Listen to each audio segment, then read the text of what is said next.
So we're stopped to do something a little different today. Meramec Caverns.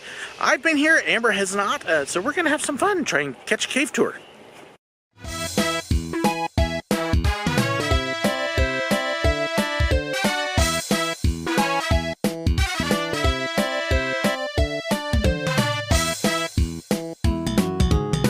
So give you a little look around here. There's a river right there. They've actually got a full campground, so you can go canoeing and swimming and all sorts of stuff in the river. They've got a hotel just up the road, zip lines, climbing towers. You can see the big rock climbing wall there, and the zip line actually comes shooting out right across the parking lot here, as you can see them doing. So they've got a couple different ones there. They've got mining, so you do your gold digging and fudge and all sorts of other stuff, but we're going to come up here into the cavern itself and see if we can't get a tour. So when you walk in, you're going to reach the first doors, and over to the right is the gift shop. I'll show that off later. Fudge, they actually have ice cream and a little restaurant snack bar over there, but you're actually going to want to keep walking on through past the fudge, past the bears, and right down through these doors, and that's going to take you to the actual cave tour, and that's where we're going to go stop.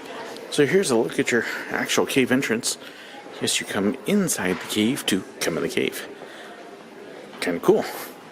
So you can see one of the nice things this cavern is it's huge, absolutely humongous, but nice big smooth walkways, so it is a little bit of an easier walk than many of the other caverns that are out here. But a little representative of Jesse James, and of course the first thing you do once you start the tour is you got to get your picture. Right now they're running about $24 an adult. But of course, prices are always subject to change. And you can get an idea what we're in for. In the 1950s. We found it in the 1950s, and it dates back to Prohibition times right here in the United States. Now we know this because if you take a peek inside, you'll see the original authentic still that we found with the cabin when we found it floating down the river. That's how we know it was used for moonshining. Additionally, you'll see in there that the cave floor itself is very rough and jagged. That's what the entire cave used to look like before we poured all this concrete. And lastly in there, you'll probably see a little fella. His name is Pete. That's all. Once you've had a good look at the cabin, please follow me on to our next room.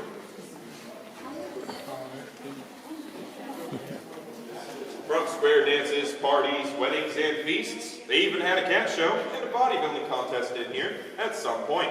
They would drag out a big 50 by 50 wooden dance floor right out here behind me, and they'd party the night away. Now, as they were doing this, folks, they would even drive their horses, buggies, and eventually cars right up in here and use this section as a parking lot. Now, they stopped doing that, folks, when they realized that carbon monoxide in an enclosed space is not the best recipe. If you take a peek around, you'll see that there are very few cave formations in this room. As a matter of fact, there are none in this entire room. That is because the rock that we are surrounded by is called dolomite. Dolomite is particularly dense. It's about 10 times denser than the concrete we're standing on. We'll see many more cave formations, however, once we make our way deeper into the caverns and reach those softer pockets of limestone where the water can make its way through. And you can see this is big. See some of the ramps and other stuff behind us.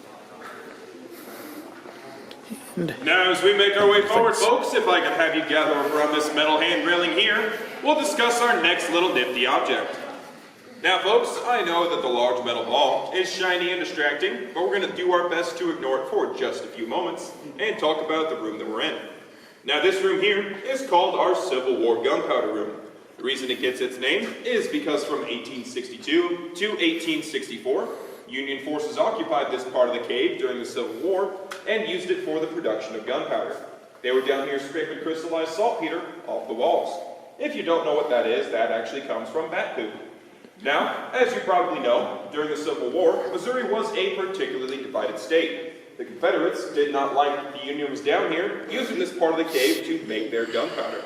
So the Confederacy, they sent out a letter to a raider group known as the Quantrell Irregulars, who were active in the area. Back in 1933, when the cave originally opened, not only would you have spent just a nickel for that ticket, but we would have made it to this point, said our goodbyes, and headed back home.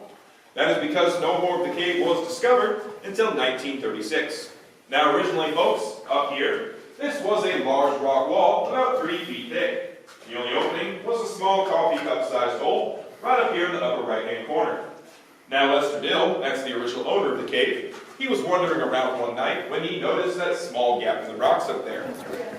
So this is heading down into the lower passages, through the first door, and up and around.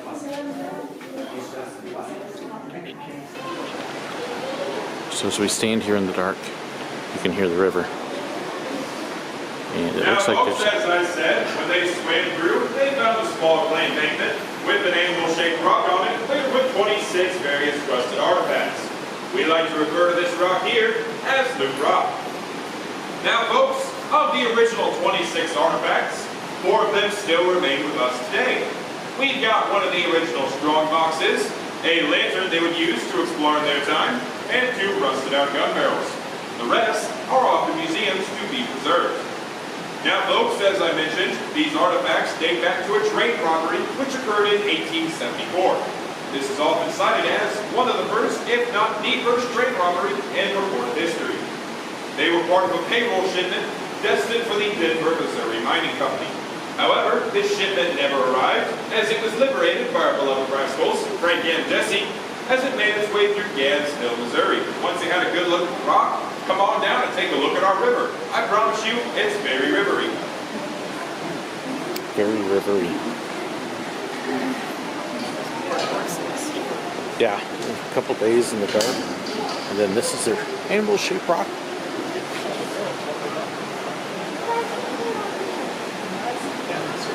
But you can hear the water. And wow, look how clear it is.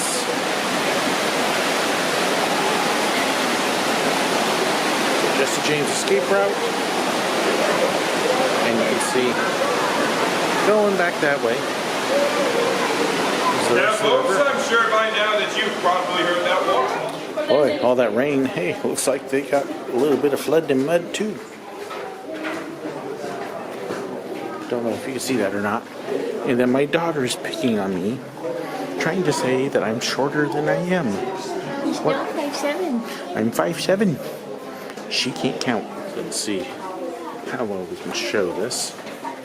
Yeah, go ahead and film it here.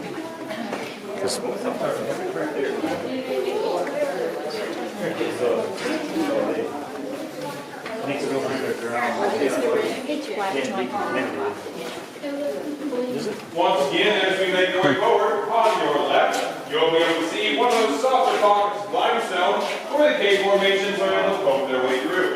However, although they are bigger, they are still just itty-bitty babies compared to what we'll be seeing overhead. One of them's mad at me. That's because you're a big drip. You get a little bit of a preview of what's coming up way up there. The cave was not discovered until 1947. It's called our jungle room, and it gets its name from the many, many forest-like structures scattered all throughout the room. Now this room, folks, is where rule number 2 becomes very important. They will be shiny, sparkly, within arm's reach, and I'm sure you'll be tempted to touch them. Don't. Let's keep it simple. Follow me and enjoy the jungle room. It's really cool.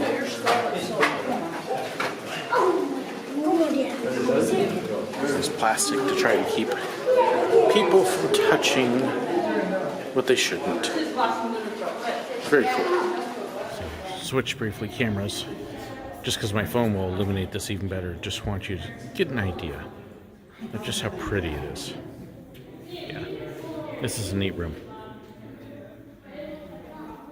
And this is the part of the river that you don't get to see. Yeah, it does continue on for quite a ways. One of the nice things is they do have everything paved. There's handrails all throughout. You're not doing steps. but I don't know how well you can see it, but this pavement is actually roughened up, and that's so that way if it is wet or moist, it's still not going to be slippery. So it's very nice that way. As far as cave tours and walks go, this is actually one of the easiest, best ones, just because of those kinds of reasons. But now that we're done with the lower cave and the jungle room, now we're going to get ready to head up towards the upper caves. Look at the curtains and the stalactites and stalagmites, and this is just a pretty room. Right, see how dark it And gets? secondly, if you have any devices that are giving off light, would you please turn those devices off at this point, as we want to experience true cave darkness. Now folks, unless anybody objects, there's my answer. We'll be turning them off very shortly. And 3, 2, and 1. If you're scared, just close your eyes and you won't see anything.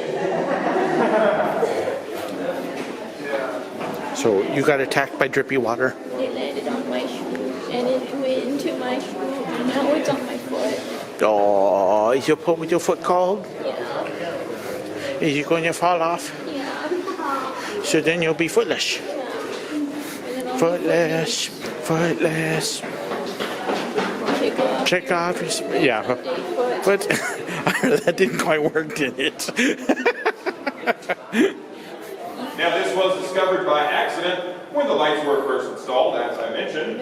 The lights reflect up off the ceiling and then back down to the river, making it look incredibly deep. However, folks, appearances can be deceiving. Don't let it fool you. The river's only 18 inches deep here at its deepest point. We call it Mirror River. Wow. That's really neat. This is Onyx Mountain. One single solid formation. It is one stalagmite. It is 28 feet tall, 500 feet circumference, and estimated to be 33 million years old.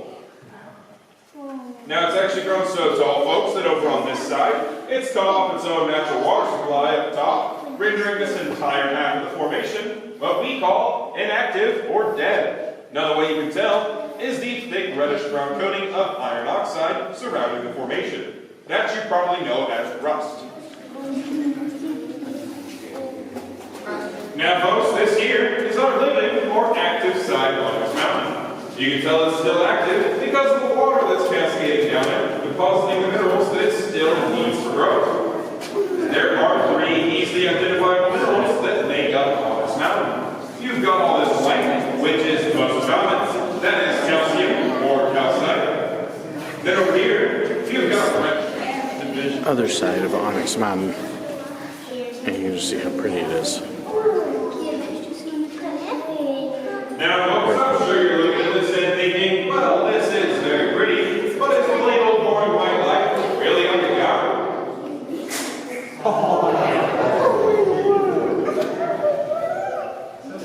Pretty pretty. Whenever you're ready, folks, come on up. So this is the one spot with stairs. This is optional. But beware, there's 50 some odd, I think he said 58 subs here. And they are a little wet. But it leads up to this. It isn't wet.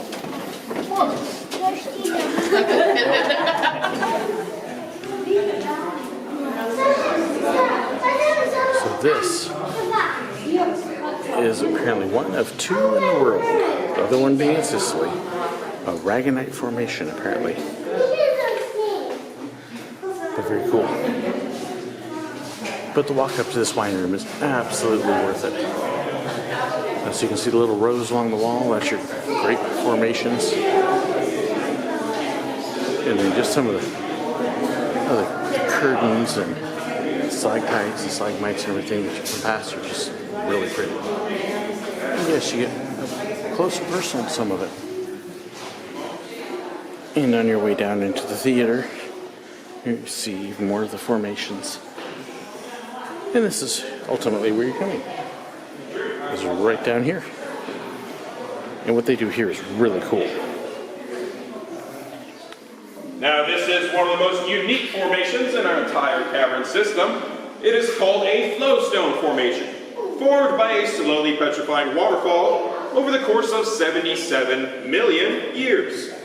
70 feet tall, 60 feet wide, and 36 feet thick at its thickest point. It includes some natural features, such as a backstage area for the crew to get ready. Once they're ready, there's a parting of the curtains for the crew to come out and perform.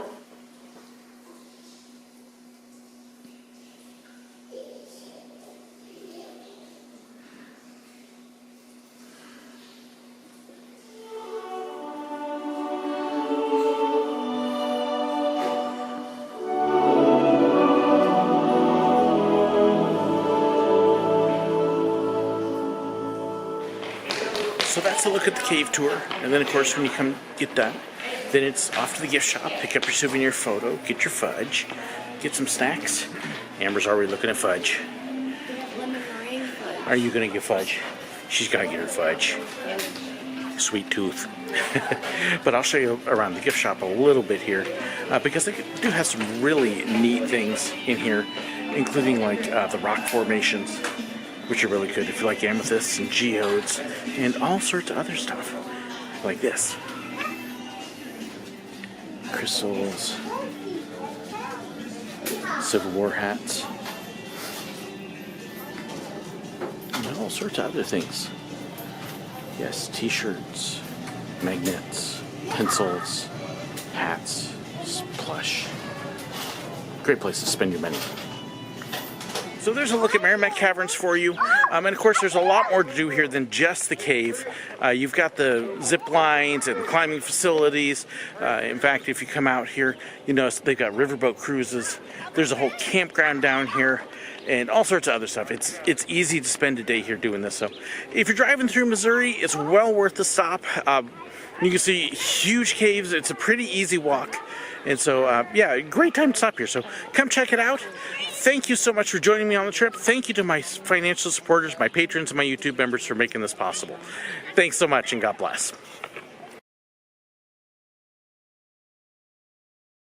So we're stopped to do something a little different. Meramec Caverns. And let's try this again. Stop. There we go. So we hit the car horn. That's always fun.